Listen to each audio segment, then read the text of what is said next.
Hello, friends. Welcome to the Thinning of the Veil podcast. I'm your host, Tia Smith. Today's story is going to be about a mother and her children being found, and it's through one of my dear cousin's experiences.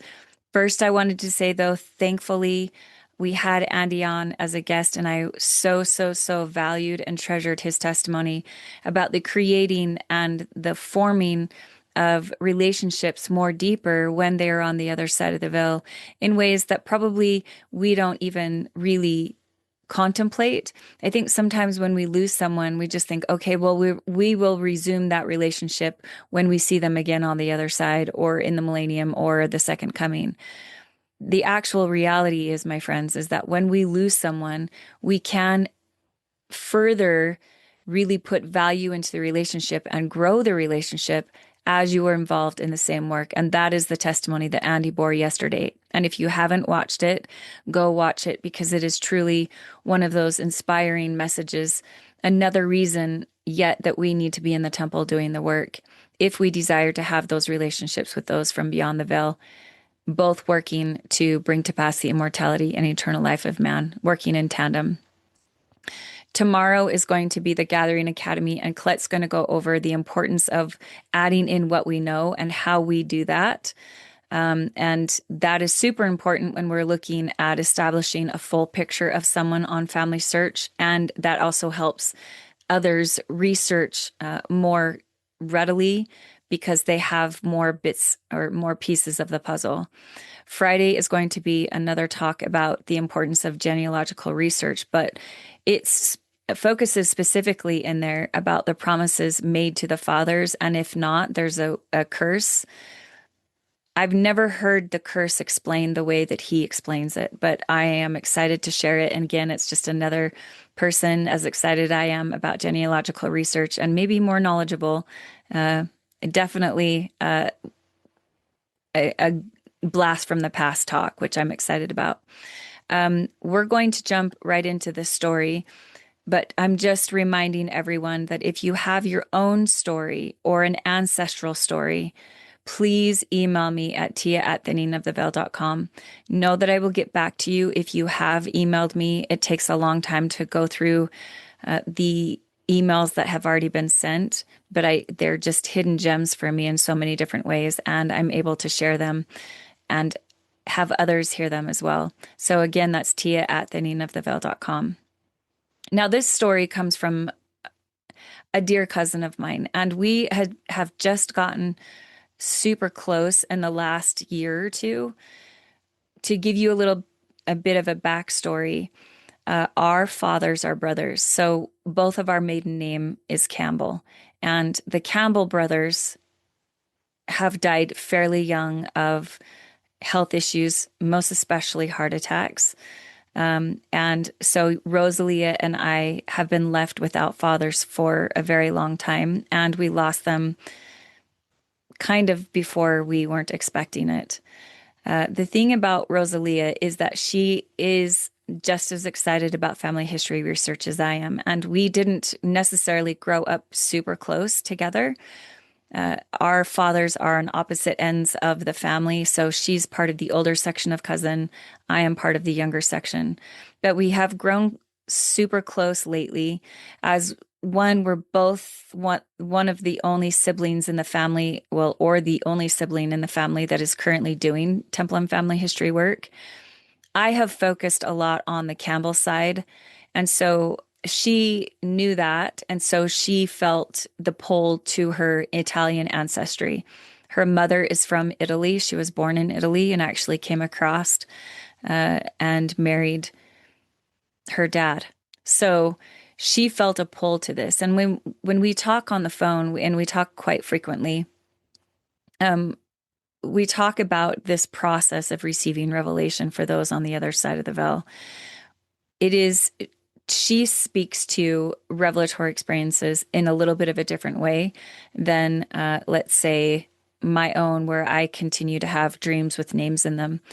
She feels very, very pulled in revelatory experiences through researching. And I wanted to point that out because I know that is a way that a lot of people feel revelatory experiences and have the Lord speak to them. And it's through these small means that great things come to pass. And it's not to say that I don't experience it when I'm researching. I for sure do. But she is so remarkable in so many ways. In fact, we were fighting over literally the only uncle, my Uncle Les, who I've spoken of. He died very, very recently this year. And it was a blow for us both because he would be the one who we would say send our mail endowments to. And he would literally, we would both send him piles. And to a certain extent, maybe we were in a little bit of a competition to make sure Uncle Les did, the specific names that we were working on. But he was heavily involved. He was a seminary teacher. So he would have long conversations with us about this deep doctrine, about the gospel, and more specifically with me about the gathering of Israel. And I cherished every moment of those conversations. So let me tell you then my story about my cousin Rosalia. I'm going to read it in her own words, and she's titled it Find My Babies, and you'll see why in just a minute. Titled March or dated March 28th, 2014. She writes, when I'm working on Italian genealogy, my path looks different than traditional American research. The names and dates are not in FamilySearch.org nor any other genealogical website. There are not census reports to view. For Italian research, I'm generally looking at images of, quote, first source documents that were first photographed in the late 1970s, then put on microfilm rolls, more recently digitized, and in some very few cases, indexed. Each person and family I discover needs to be added to my FamilySearch.org. I am the only person in my family who is doing this work. I look at pages of images for each village to find the vital records I need. Each clerk or priest had his own style for recording events. It takes time to learn the various Italian abbreviations and record keeping for each scribe. The Lord placed people in my path to tutor me, helped me to learn to read Italian and some Latin, learn how to use Italian databases, properly read handwritten Italian documents, all for the purpose of gathering those in my tree and completing their ordinances. It is a true labor of love that I wholeheartedly embrace. So she's been blessed, my friends, with specific spiritual gifts to help her in this Italian process. And if you have foreign ancestors, my friends, know that those spiritual gifts can be yours as well. She follows, there are times when I've ventured too far off the trunk, the branch, the limb, the smallest twig of the tree. I must decide to stop the research on that line and return to working on families that are our main bloodlines. It is hard for me to stop because I know that currently no one else is searching these family lines. Their saving ordinances must wait. That was the situation in this marvelous experience. I had the name of Julia Maddalena Sestanato, but I already determined that she was too far off the smallest twig of my family tree, and so I decided I would not conduct any research on Julia. Then I heard a kind voice, please find my babies. I knew it was Julia, and I knew I needed to discover her family. Why her babies and not her children? I didn't know. I began the research. Julia was born in 1859 in Loreo of the region of Rovigo, Veneto, Italy. At the age of 2 years old, Julia married Giovanni Trenton on March 2nd, 1879. The couple moved to Veggiano, a small town between Vicenza and Padova, Italia, in northern Italy. I have many ancestors from Veggiano. The first child, Maria Ermengild Angela, was born 9 months after the marriage on December 6th, 1879. Maria lived 6 days and died on December 12th. The second child, Cyrilia Euphrasia, born 13 months later on January 29th, 1881. Cyrilia lived 2 days. The third child, Pietro, was born a year later on January 6th, 1882. He lived for 2 weeks. The fourth child, Silvio Antonio, was born in the same year, 10 months later. He did not survive birth. The date, November 6th, 1882. The fifth child, Elisabetta Maria, born January 1st, 1884. It is not clear what happened to Elisabetta. There are no death or marriage documents to indicate her story. The sixth child, Leonildo, joined the family 2 years later, January 26th, 1886. He died on March 15th of the same year. The seventh child, a year later, was named Antonio Massimiliano. He was born on January 17th, 1887, and died 5 days later, January 23rd, 1887.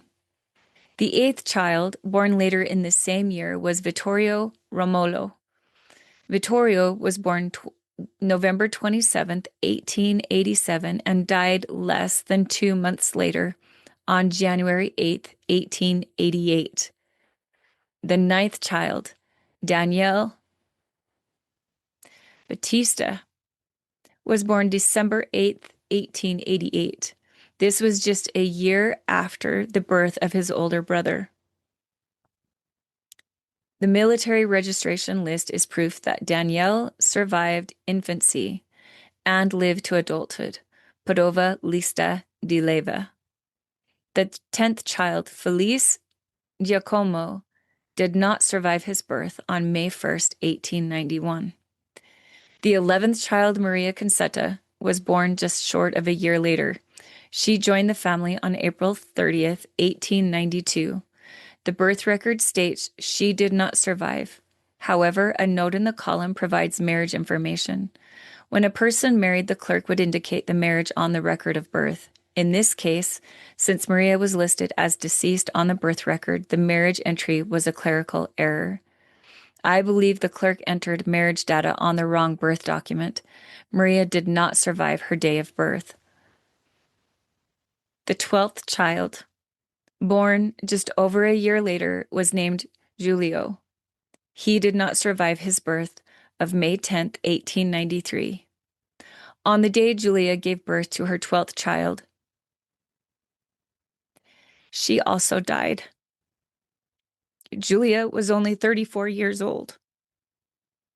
Julia had been married 14 years. She gave birth to 12 children. 10 of the 12 children died as infants. One son is known to have lived to reach adulthood. I'm not sure what happened to one daughter. The following year, 1894, Giovanni Trenton, Julia's widowed husband, married again.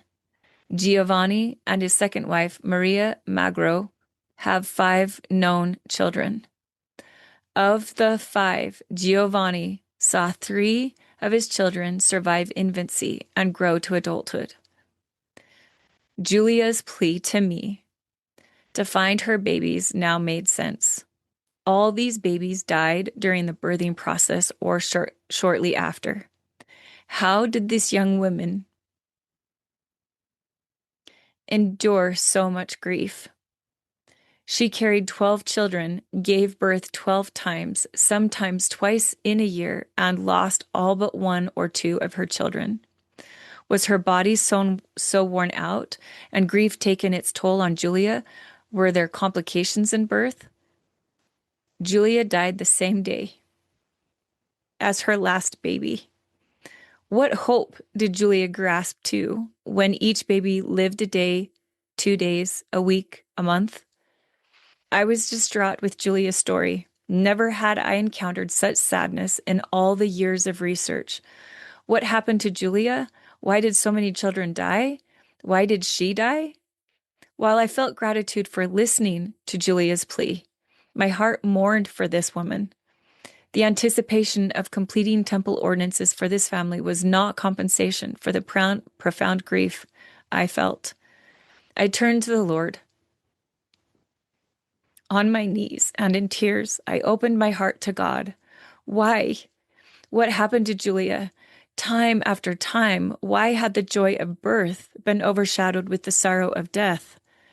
The answer was compassionate and clear. Julia had a rare blood disorder, Rh negative. In the 1800s, it was not understood. In modern medicine, there are ways to treat this condition and help save the lives of babies. Julia's babies died because of this disorder.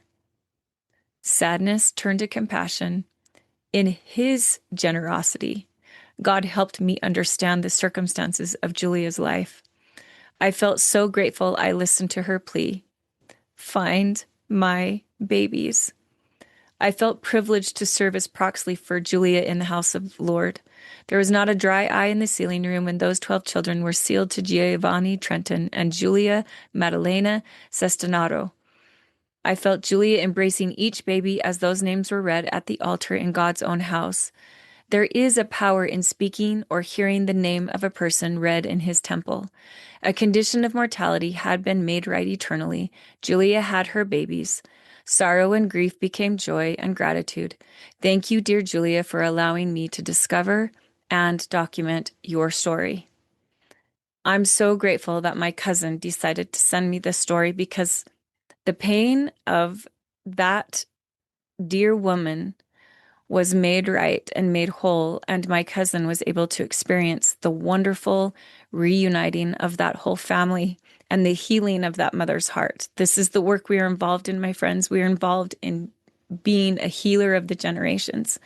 And it is a gift, and sometimes it is hard to realize the circumstances that some families have experienced and endured. But as we move forward in this work, and we feel after those mothers who have lost children and those fathers who have lost children, we understand the compassion of the Savior more fully and more fervently. I hope that you will understand and really realize the importance of the work you're involved in, my friends, and really search and seek to understand who needs help. And maybe it's adding and finding children. That has always been my favorite part, is finding the lost babies. As we move forward in this work, I hope that you will do your part to pray for these spiritual gifts necessary that will help us in the gathering, as my cousin has, and clearly she has been given those gifts necessary. Thank you, my friends, for joining me today. And I hope that you understand the importance of who you are and what you were sent here to do. Join me tomorrow with Colette and her teaching us how to move forward in this work. Just a quick reminder that every video is a podcast version, which is audio only, and a visual version. And if you aren't seeing it and want to see it, then the description in the link in the description in every single video will lead you to that video version. So especially as we're, again, talking about the Gathering Academy. Thank you for joining me. Thank you for your liking and subscribing and donating. And thank you for all of your prayers. I deeply feel it all the time. We'll talk to you soon. Bye.